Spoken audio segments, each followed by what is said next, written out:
I love that. We're getting into a conversation around ID vetting, this document right behind here that is necessary for you to do anything and everything past the age of 18. Abdirizack, do you have a Kenyan ID? Yes, I do. When did you get it? I got it the year 2005. Right. Is that the year you turned 18? No, I turned, I guess, 2004. That's when I applied. Right.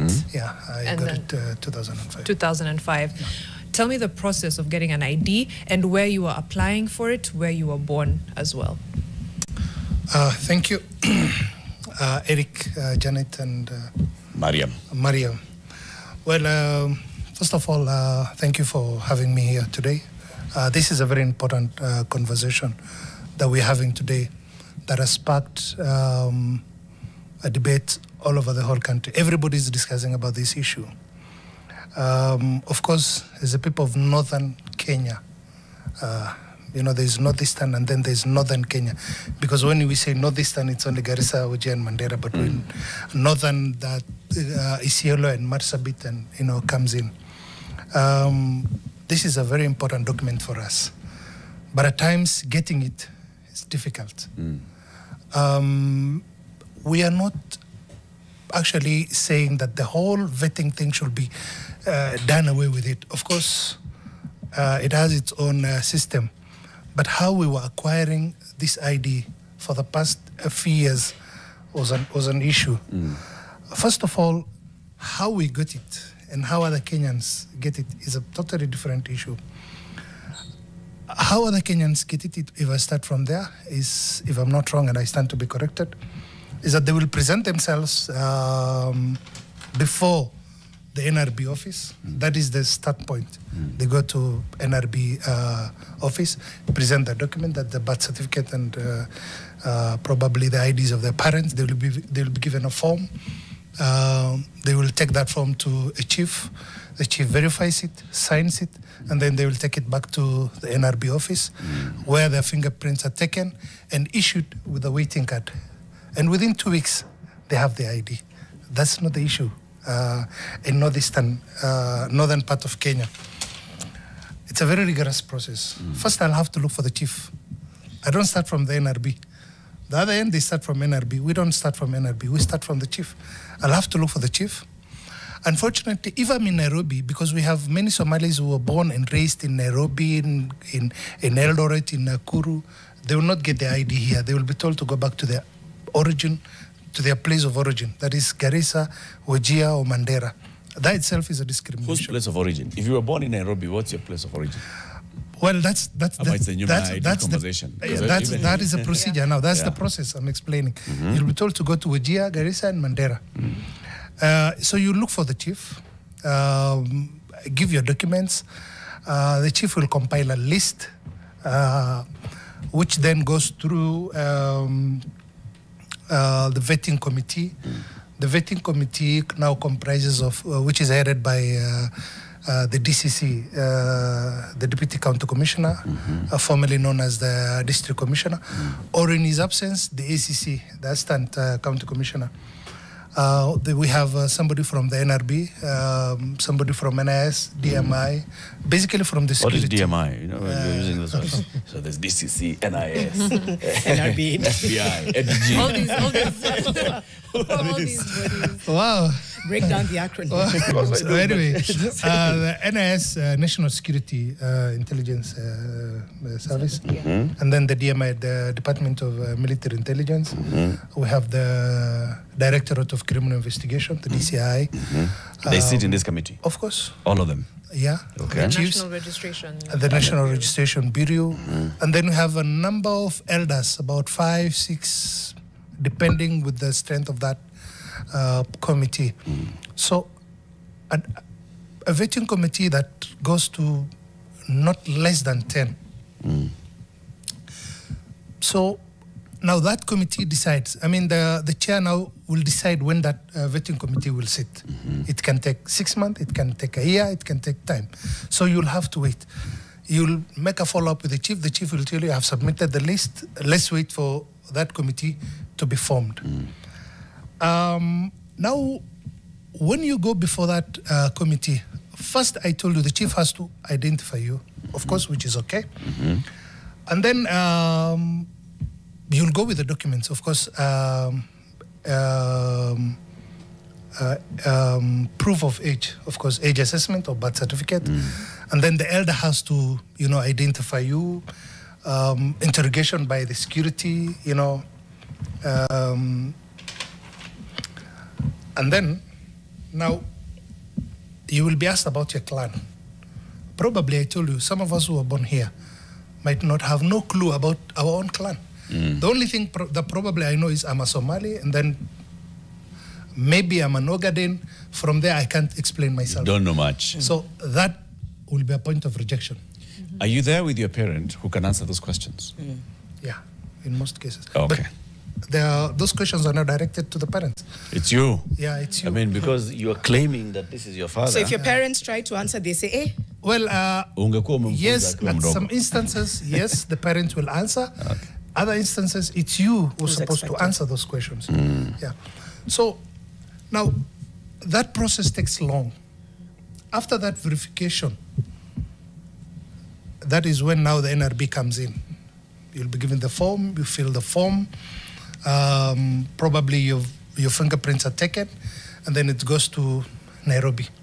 Now, traveling from Garissa again to Nairobi takes another time. I mean, they will decide when these forms will go. I mean, there are no explicit. I mean, there are no time limits. There are no timelines. When it goes to Nairobi again, because that was a physical vetting, again at the Nairobi office, they decide to do their own vetting again. And after going all this process, again, you're given a reject. No questions Does it come asked. back with reasons Of like course. you were rejected because of this and this and that? Yeah. Not convincing enough. Not convincing enough, yes, but it comes with a reason. But then that again takes another time. Maybe after making a follow-up, maybe a year or 2 years, that's when you're told, you know what, this thing was rejected because of A, B, C. Okay. So a citizen called Abdirizack Ismail Sheikh got his ID in 2005, Yeah. did you say? But you applied in 2004, all right? Yeah. That's how long it took for you to get your ID? About a year. About a year? Yeah. And it was going through the process? Yeah. No nudging, nothing? 1 year of going through that. Yeah. Are there people, this is Kenya, who game the system? To the best of your knowledge, who game the system? Like Nisawa, may apply sasa, chief. How do we take this thing to Nairobi? Let's say, how does it go to Nairobi? Haraka nipate ID because I've got a job. I'm sure. Well, I can't, because I haven't seen, I can speak for that, but then I'm not sure. Are there people, when you were waiting for your ID, who approached you and told you, Abdi, nini bwana, we can sort you out? Well, by then I was very young, so sikuwa nimejua. But I'm sure by now, yeah. There's that, yeah. I can speak from lived Actually, experience. this vetting whole thing is just, it's a conduit for corruption. It is. I was going to say the exact same thing from actual experience. Your experience. Same now, thing. here is Mariam Bishar. Shika mic. Uko na ID? Yes, Nikon ID. We thank the Lord. But yeah, turning 18, so I turned 18 after KCSE. So a lot of my peers were registered in school. Theirs was a very straightforward procedure. 2 weeks, KCSE is done, people are getting their IDs. I have to go to the chief's office. The chief's office is in Rongai. It's nothing far, nothing crazy, in Niapo too. Okay. And then it's like, okay, we have to vet you. And I'm like, vet me? Vet me what? So the prerequisite documents like he shared, you go with your birth certificate, which imeandikwa hapo, it's not proof of Kenyan citizenship. We'll get into that a little bit later. And your parents' IDs, right? So came with those. It was not enough. I was told, bring your school certificates, KCP, KCSE, brought them. Fantastic. I was told, bring your parents' employment history so that we can prove that they have been in this country. I'm like, you have their IDs. What more proof do you need that they are citizens? Who's asking you for this? This is the chief's or an office in the chief's office. An office in the chief's office. Sorry, in the not even the chief's office actually. I think this is the DOs at this point because you're also jumping from one office to another. So I bring the employment history, letters of engagement, contracts, termination, everything in between. that is still not enough. I think there was just another document. The one that got me was vaccination history. So your vaccination card, where it's like BCG. When you're newborn, yes. That's sort of like newborn to 6 months. Right? Even me, my kids who are 6 and 9, I can't tell you can't tell you when that. And it was just a miracle that my mom had kept it. She's Kenyans like keeping records. Kenyans don't keep records. I had to fish mine out recently, but no. Right? But you said you had to go get that vaccination card, and I'm like, okay. At what point does this make any sense? Because my birth certificate says I was born in Kiambu. You have both my parents' IDs. Yeah. What exactly are you vetting? Yeah. To speak to what Eric was saying, there could have been a shorter way to do it, which would have been to was just it presented give to you? It was. It was not expressly. Of course, no one will say nipe, but they're like, there's ways of fastening this process. So what did it for you? When did they say we're happy now? We're satisfied with everything we we got have? tired of just the consistency of me showing up there. Sometimes I'm with my mom, sometimes I'm by myself, etc. It was just like, we're not giving you money to prove that I am a citizen or deserving of this piece of plastic. So I think they just got tired of seeing our faces or... But what did that make you feel? Because it's profiling. It is. Exactly. Did you realize? Did you recognize it? Were you just like, this absolutely 100%? For both of you, even the experience, you're like, my other friends don't go through this. So it's of course, you're being profiled. The question is now, what do you do with that information? Because you're not in any position of power to say, like, I've given you the prerequisite documents. And mine was a lot easier than, for example, my brother, which... a young man, much more different. So my ID took about 3 months to come out. His took 6, right? For him, it was a year. For others, there are people turning 25 with no national identity card, with no good reason, right? So then the question is, you want to vet because we have porous borders, we have security issues, blah, blah, blah. And you're trying to make sure that corruption doesn't influence the outcome of this. But if that's already an option from the get-go, there are people who will come there and their first option will be money, regardless of where they were born. And they will get their ID. And they will get their ID. So you have a porous system. Discount so now the president is saying we no longer need to vet. Right. How does that sit with the two of you in terms of, okay, that's great, at least people are able to get their IDs. Is there also a side of you that says, well, maybe vetting to this extent? How does that sit with you? Well, before I answer that, again, even these vettings, the process I'm explaining, goes to even high schools. I mean, you'll see the NRB decides to issue the IDs to secondary students. Yes. A case example, County High School. We have students all the way from Ramu, we have students all the way from Wajir and outskirts. So what was the need of taking this ID to the school? If you'll take them through all this process that I've just explained. Wait. So in high school, what do?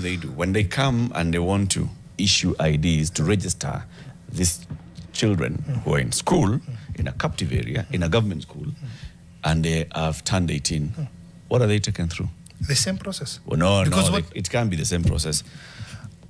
Latif, you have.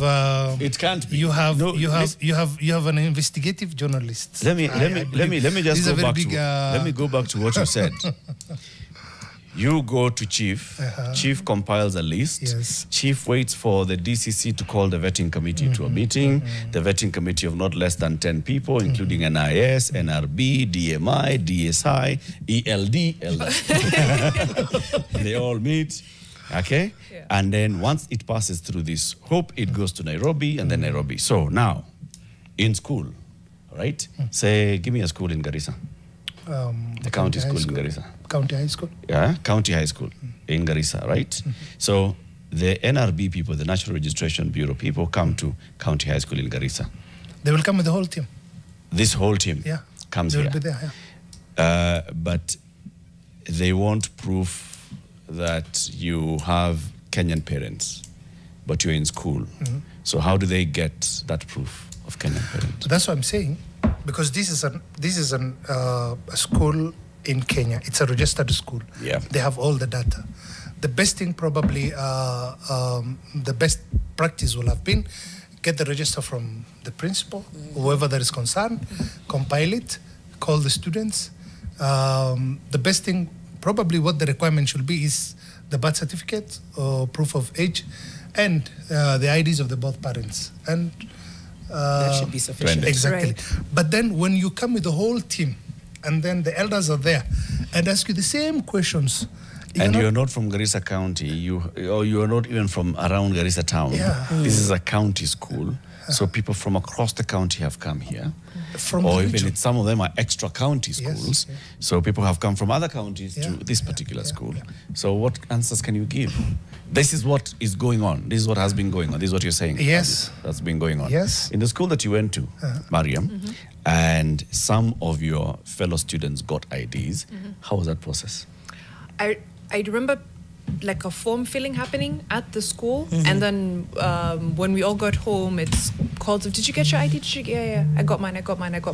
So I don't think there was anything past that. I do know for one of my friends who also comes from a border community, she's Luya, comes from just like very, very close to the border with Uganda. I can't remember where exactly. Hers was delayed as well. Took about maybe 2 months or 1.5, etc. But she also had to go answer some questions. As far she did register in school at the same time as everybody else, but yeah, border community and had to bring extra documents. Right, same. It's the issue. Right. How did you get your ID? Wait, how did you get It's important to verify it. But even if I didn't have, would I come on the mic and be like, no, I don't have. In my big age, I don't have an ID. I do. My age shows because I'm trying to remember the year. It was a while back, but mine is interesting because I grew up in Mombasa. Dad is from Embu. So there was still a little bit of navigating, making sure that documentation, shows that this is dad, this is mom, which is now Muranga. Then there's Mombasa. But in the end, it wasn't as. I do remember going to several offices over a period of time, but applying for it and getting it in Mombasa. But it did take maybe 3 weeks, maybe a month. There was quite a bit of back and forth because they were like, now, so what is your identity? Are you Mombasa? Are you Embu? I said, I'm Kenyan. But yes, it wasn't as complex. It's hard to try and relate, I think, to what Mariam and Abdi are saying. And I do think, I know we're still going to continue the conversation. And I know that everybody will come with their sides. But matters around acceptance and tolerance are very key. And I think demonizing people who are valid is a problem. So how do we fix that? How do we strengthen? I think, what did you mention, Mariam? Strengthening the credibility of the birth certificate and still having huge penalties. All those journeys. And Time to take a break, and we want you to join this conversation so we can also hear from you. What's your perspective? I mean, this is a matter that's now a national conversation. What's your understanding of it? What's your perspective of it? Do you think we are addressing the real issues, or do you think we just up in the air with politicization of issues and continuation of, the profiling of people and discrimination? Is that what we're doing, or are we actually addressing real issues? This question of whether you have an ID, it reminds me of that ad. Used to be an ad like that. And after the ad, Eric needs to tell us whether Niko na ID. I'll tell you my journey, but after this break, it's 2089. This is Fixing the Nation, one conversation at a time. Our guest is Abdirizack Ismail Sheikh. He is a resident of Garissa. He got his ID, but it was not a simple process like Janet and I's. Mariam also had some issues. What is this issue with IDs? We'll be back shortly. We've got a call and we'd like to hear from you as well. What's your perspective on this? What's your experience with getting an ID? And what do you think about this whole conversation of ID vetting? There are some who go through, everybody goes through some vetting. Some go through some heavier vetting than others. We have Thomas Onsongo on the line from Nyamira. Thomas, good morning. And Thomas, we want to hear your experience with getting a national ID. Do you have an ID, Thomas? Yeah, I have one. How did you acquire it? Namna nilipata hiyo ID card ilikuwa sawa. Yangu nilikuwa naongea kuhusu hiyo mambo ya vetting ya Wasomalia. Reasons ilikuwa hivi, wakati wa Somalia walikuwa nataka kuclaim, ilikuwa naitwa the grade of academy wakati ya shifter zamani.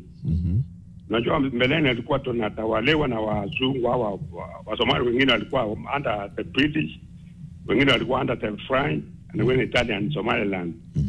Ndio maneno ilianza maneno baadaye tukapewa Northern Frontier District, kaitwa Northern Frontier District. Hiyo ndio the cause, na Wasomali walikuwa wanataka kuwapa hata wafanye mipaka kama hii nchi unaona hii wanapigana huko Kongo. Ndio shifter ikatokea.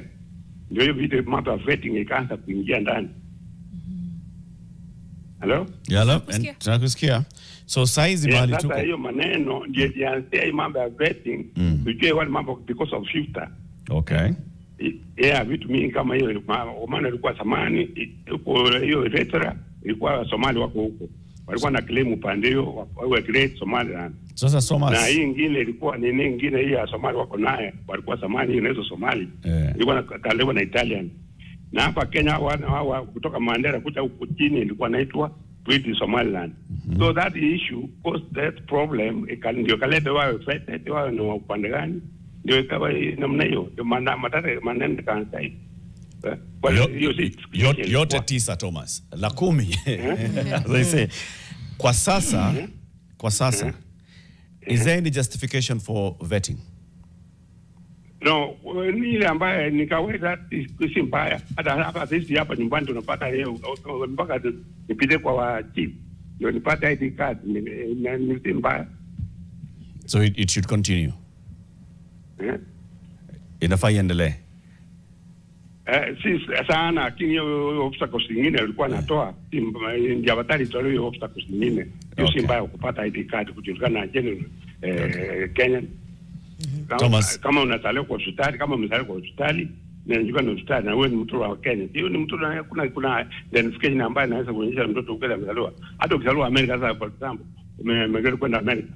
Ukiza kwa Amerika mtu amezaliwa kwa sana kwa Amerika huko anaitwa ni is America citizen. So somebody was now kama kitu kama hiyo tu. Lakini vile vitii ilikuwa ni ile lete maneno yote wanasema kutoka hapa awali.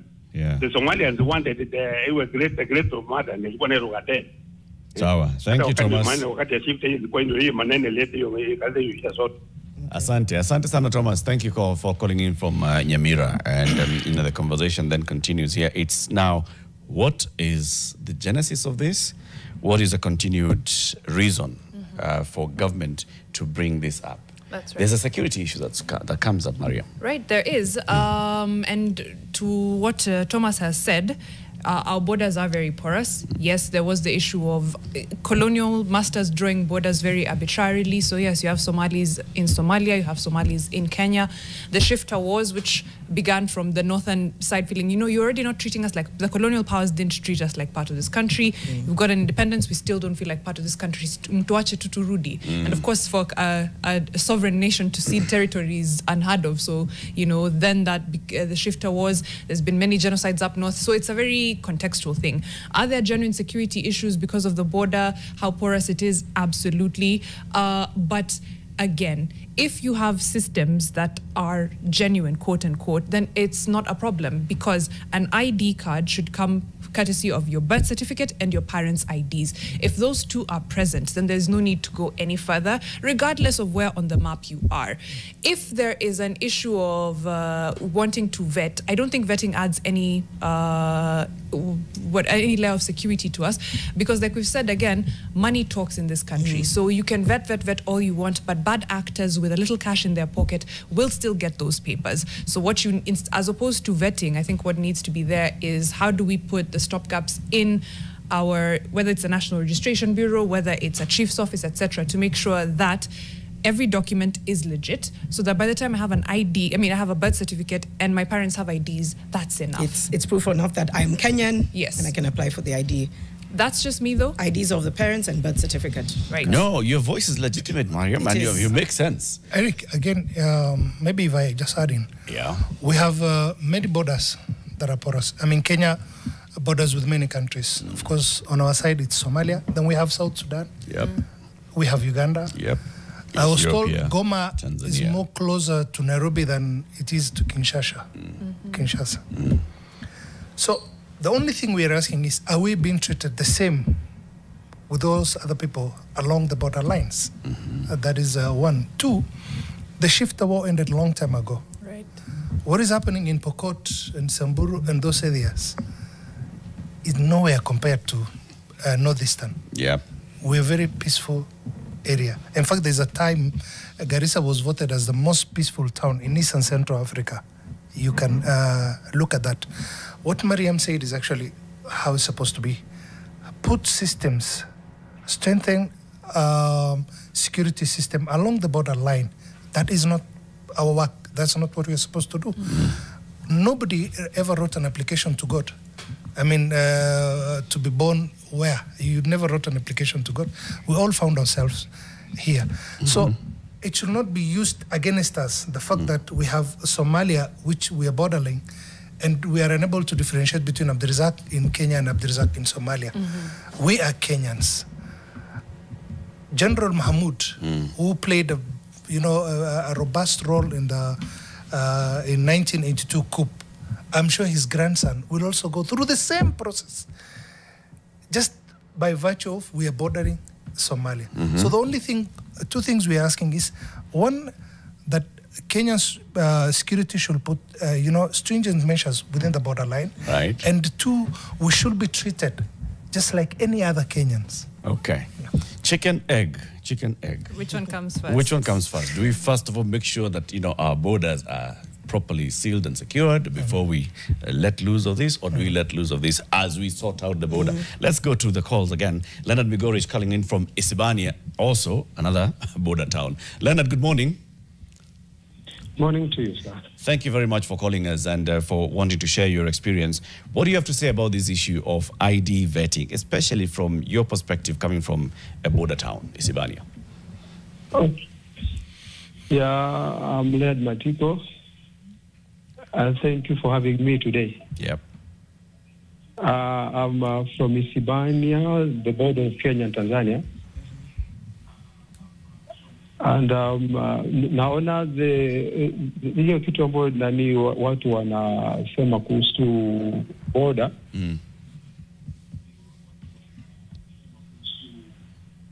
Endelea, Leonard, tunakusikia. It is actually applicable to all borders, not excluded to the Somali not just northern Kenya. Side. Right. I remember I schooled at Mombasa. I was brought up in Mombasa, and when time came for me to get my ID, I was sent back to my border area. I was told to go to the Wazes, get my facts right, go through that vetting committee. So whatever is being said has been applicable to all people from border. Is it fair? Leonard? Well, it's not fair, I would say, but then there is what the government also would want in terms of security, to make sure that it gives IDs to the deserving citizen of Kenya. But up to now, I think they've also strapped off all the whole process. Now we are told to get the chief and your parent. That's all. Okay. Thank you. Thank you very much, Leonard. Thank you for sharing your perspective on this. And we want to hear also from others. Share with us your perspectives on our social media, on YouTube, on Facebook, on Instagram, and on X and TikTok, and we'll be taking those ones. There's an issue here that's being raised on tightening security versus making sure that those who are born in Kenya and have already able to easily demonstrate that they were born in Kenya, they've grown up in Kenya, and their parents are Kenyan, should easily get this document. I want to look at this piece on page 17 of the Daily Nation today. It's an opinion piece by Macharia Gaido. Macharia, of course, is a renowned seasoned journalist, and he says, tackle reasons for ID vetting first. He gives the history, and that whole history of, the fight, the Ogadenia, the push for the united Somali people, and then he comes into the Siad Barre issues in Somalia. And then what happened? We saw an influx of refugees crossing over into Kenya, and we welcomed them because we are hospitable people, and they came in. Some of them lived in refugee camps, and others came and integrated into communities, okay? But they are still refugees, and they have papers for refugee. Some of them applying for IDs and some of them getting. But then Macharia Gaido says, what we are seeing now, we've got to protect from making sure that it's not just political conversation and rhetoric, but it actually addresses all the issues. However unfair and discriminatory it may seem, vetting was established specifically to deal with the spectre of large-scale infiltration from across the Somali border. Whether fleeing hunger and insecurity at home or coming across for more ulterior motives, the illegal acquisition of Kenyan national IDs and passports, often aided and abetted by those in positions of authority who are President Ruto's eyes and ears in the region, present serious national security threats. He goes on to say, too much of northeastern Kenya is under the grip of militants. Indeed, as President Ruto embarked on his campaign in the region, on campaign jaunt in the region, 5 government chiefs were abducted by Al-Shabaab. They were actually going for this meeting to vet IDs. That was the mission of why these chiefs were actually heading somewhere. He says, under such circumstances, it would be treason to allow free-for-all acquisition of Kenyan ID documents for political gain. The circumstances that inform the need to double-check nationality must first be tackled.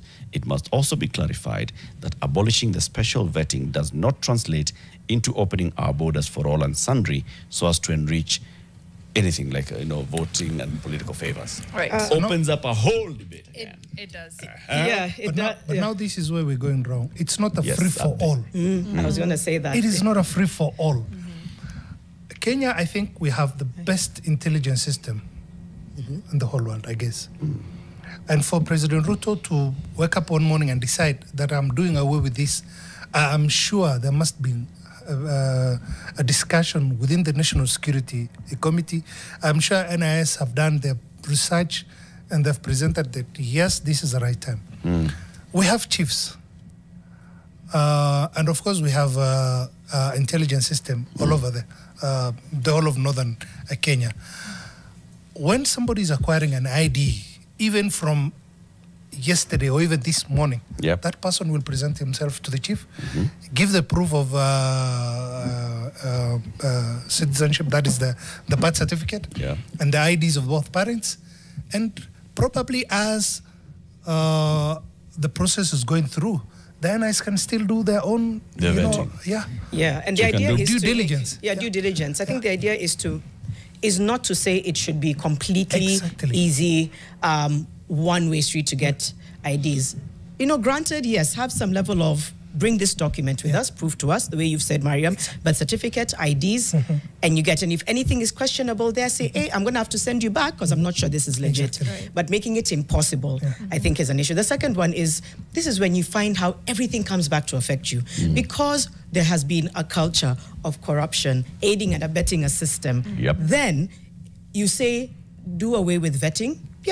Just make it accessible for people who are truly Kenyan, that's fine. But also, it's not going to stop the borders from being porous, unfortunately. It still goes back to a systemic issue. We keep trying to band-aid these issues. It goes right back to the fact that you have allowed certain allowances to people who shouldn't have had access, whether it's in Kenya or it's in different parts of the world. So you're trying to fix a systemic issue with something and affecting people who are not party to that. And that's where the issue is, I think. That's where the issue is. We'll have to talk about, is this possibly President Ruto's, vote basket that he's trying to... Is it a political move? Is it a political move? That's a fair question. It can definitely be positioned. It's definitely partly a political move. What do you think, Mariam? I think 100%. It's both. He understands... Legitimately so. He thinks he carries favor perhaps with the community, and of course also allowing them to get identification documents easily is already like, hey, they say in Swahili, akufai kwa dhiki ndiye rafiki. Come and sort me out and I'll be your friend. Before Jared come in, Abdi, what do you think? Is it just for political expediency? No, it's not. Actually, President Ruto has done us a favor. Actually, he has given us our rights that no other president has ever given us. This is an historical marginalization for a very long time. Again, we have many counties that are bordering other countries. If somebody, the guy has just spoken, Hispania, the borderline from Migori, when he's traveling from Migori or from Busia to Nairobi, there are no checkpoints. But coming from Garissa, it's like we are coming from Somalia. We have the Tana River Bridge. There's a road you block. You have to alight from the bus, carry your bag, hold your ID. It's like you're crossing over to Kenya. We have over 10 barriers from Garissa to Nairobi. And by the time you reach Nairobi, you're exhausted, you're tired, and You're triggered. you don't even feel like going back to Garissa, honestly. Yeah. Nasi Garissa ni mbali hivyo sana. It's just 4 hours, 5 hours drive away. Right. So what we are saying is Ruto has just done us something. Actually, it's like we've gotten our independence now. He has just enforced your right. Exactly. Okay. Do you think that there should be some sort of vetting when you're getting an ID? Yeah. You think so? Yeah. Mariam, what do you think? I what would think it the look like? vetting of my documents are legit is quite enough. The other things are structural issues. But I know there's a caller on the line. We want to. Is it Stanley? Morning, Stanley. Mimi napiga kutoka Meru. Nataka kuingia hiyo mjadala ya hiyo vetting Somalia. Unajua hii itakuwa na security threat. Sisi tumepakana na wao upande wa Meru. Na wakipatiwa nafasi ya kuchukua vitambulisho, wataingiza watu wengi sana Kenya. Unajua Wasomali wa Mandera na wale Wasomali wa Mogadishu na wale wako Somalia. Kwa hivyo wakati wanabeba mizigo yao au mambo yao ya haramu, wanatumia hao Wasomali wa Mandera ndio wanawatumia ili waingie Kenya. Na tukilak hiyo vetting, unajua hiyo hao wote wako data atachukua kitambulisho kwa sababu wale wanawapatia visa wataingia Kenya. Na wakati wanaingia Kenya wanabeba vitu mbaya sana. Kama saa hii wanaleta mtu kutoka na Mandera mpaka Kenya analipa 200,000 Kenya shilling ingia Kenya. Akiwa ana kitambulisho. Akitoka Kenya anaingia Nairobi na 700,000.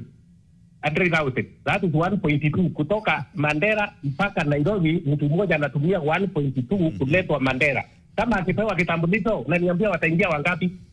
All right. Na watakuwa na vitu gani vile wanabeba? Kama wanabeba bomu, na wengi wanakuanga nabeba bunduki, wengine wanabeba mandawa ya kulevya, wengine wanabeba vitu vingine ambayo ni dangerous kwa security ya Kenya. Ni sawa, Stanley. It's okay. Thank you, Stanley. I mean, you've made your point, but again, it's not generalization. It's not everybody. But there are concerns on security. You had a comment as well that you were looking at. Yeah, just similar. And I know there was one. Yeah. No, I don't. Is there a word for anti-Somali rhetoric? Is there a name for it? We've slipped into it very fast with Stanley. Yeah. But that security concerns. Yeah, but are still Bibi Usoni talks about a similar issue. She says this vetting process to get IDs is also a problem in the coast region. I got my ID quite easily because of my African features. However, my sister had a hard time getting hers due to her features. Sauda says? Sauda Bashir. I got mine at 30. It was rejected 3 times and had to go for vetting at Nyayo, was also vetted for a passport.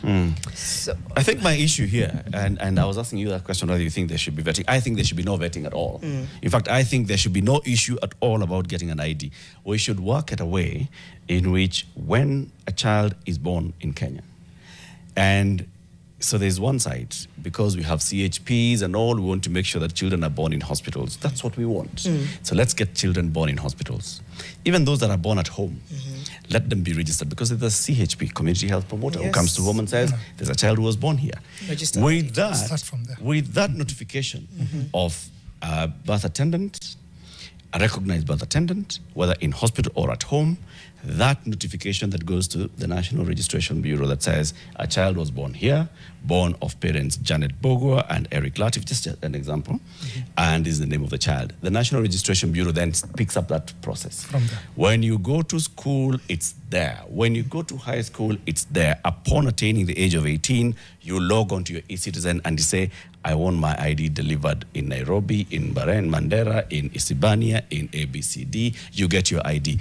Vetting happened when you got out of your mother's womb. That was vetting. And that should hold from that time. That document should hold. I think there's a stereotype that we need to do away with. And it's very unfortunate that it even came from a very senior person, the likes of Natembea. You know, when he was a PC and a regional commissioner for that matter, and he's a governor now, you know, when he talks and says it will ease people getting an ID, and at the end of the day they will be recruited in a terror, and then they will do ABC. I just want to remind him, so that this whole debate can end, The first terror attack that we had in Kenya was never carried by a Somali. It was a non-Kenyan. Here at OTC, you can do that research. We had an attack in 2015 in Garissa. The masterminds were 3. Only one was picked as a Somali. And because he was a Somali, we were able to get his name, where he came from, the school. The other 2 were non-Kenyans. So the issue of associating Somalis with terror is not there. That is a stereotype, and we need to do away with it, because the more we look at Somalis as a terrorist, then other people will take advantage, because this is a global threat. Terrorists happen everywhere. It happens in US, it happens in UK. So we need to look at it. It's about stereotyping and profiling people, and which has been a big issue, and also just looking at and opening up this conversation. That's why we have this conversation, and that's why we invited you here. Come, give us your experience. Give us, I mean, a majority of Kenyans are law-abiding citizens, and I'm saying Kenyans, and there are a few bad apples in Kenya. Right. Some of them carry IDs, even have passports. Exactly. In fact, some of them have even worked for government. Some of them are in government. Even Right as we now. speak. We have got to end this conversation. But thank you. It ends here. It continues on our digital platforms. Everywhere we are live streaming. Thank you for all the responses that are coming up. In the next hour, we are going to have a conversation. This is something we'll be doing every week. And this is looking at things that are happening and asking and poking questions and asking ourselves, really, do we believe this thing? Abdirizack Ismail Sheikh has been our guest for this hour. Keep it here for more conversations. Fixing the nation, one conversation at a time. We'll be back shortly.